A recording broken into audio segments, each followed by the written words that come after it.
જે રીતે છેલ્લા 2-3 દિવસથી ફોર્મ ભરાયા ત્યારબાદ પોલીસ અમારા ઉમેદવારોને ફોન કરી રહી છે।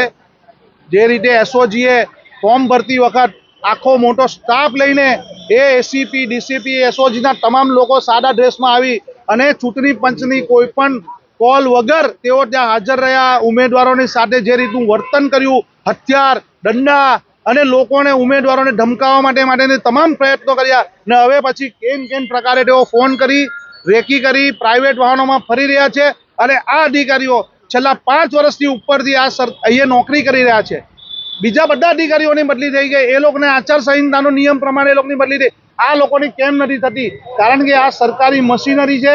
સરકારી મશીનરી એટલે કે નેતાઓના ઈશારે ચાલતા અધિકારીઓ વિરોધ પક્ષના મતને દબાવવા માટે, કચડવા માટે, લોકતંત્રને ખતમ કરવા માટે આ પ્રવૃત્તિ કરી રહ્યા છે। તેની સામે કોંગ્રેસ પક્ષ પોતાની તમામ પ્રવૃત્તિ કરી રહી છે અને એ પ્રવૃત્તિના ભાગરૂપે અમે અમારા ઉમેદવાર, અમારા કાર્યકર્તાઓનું રક્ષણ કરી રહ્યા છે અને એ રક્ષણમાં અમે પ્રચાર પણ કરી રહ્યા છે।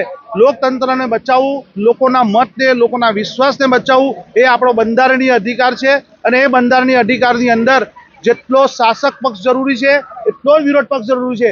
પણ આ ભારતીય જનતા પાર્ટી વિરોધ પક્ષને ખતમ કરવા માંગે છે। એટલે હું કેવું એ જ, હું મારું ચાલે એટલું જ। અમે ખોટું કરીએ તો કોઈ વિરોધ કરવાવાળો હોવો નહીં જોઈએ। હું ખોટું કરું, ભ્રષ્ટાચારનું કોઈ પૂછવાવાળો નહીં હોવો જોઈએ। એ નીતિથી, પોલીસના દમનથી, પોલીસની શક્તિથી, બહુમતીના જોરે લોકોનો મત દબાવવાની કોશિશ કરે છે। કોંગ્રેસ એની સામે લડી રહી છે। કઈ રીતે ફોન આવી રહ્યા છે? ઉમેદવારોને કેન પ્રકારે ખોટા નંબરોથી ફોન કરી રહ્યા છે। એ લોકોને સવાલ પૂછવામાં આવે, તમે કેમ ઉભા રહ્યા, શું જરૂર હતી, આ બધી બાબતો પૂછવામાં આવી રહી છે। તમને તમારે આ કરવાની છે, તમને ખબર છે કોણ ઊભું રહ્યું તમારી સામે, તમે એની સામે ઊભા રહેવાના છો, આવા બધા ફોનો આવી રહ્યા છે।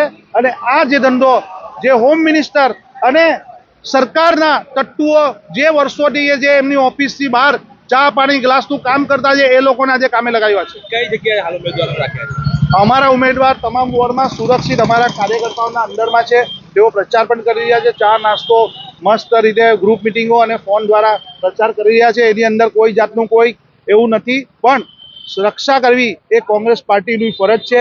અમારા ઉમેદવાર, અમારા સાથીઓ, અમારા કાર્યકર્તાઓને શક્તિ અને બળ આપવું અને તેઓને મેદાનમાં રાખવા, એને ફાઇટરની જેમ લડાવવા એ કોંગ્રેસ પાર્ટીનું કામ છે। કારણ કે લોકતંત્ર બચાવવું છે, લોકોનો મત બચાવવો છે।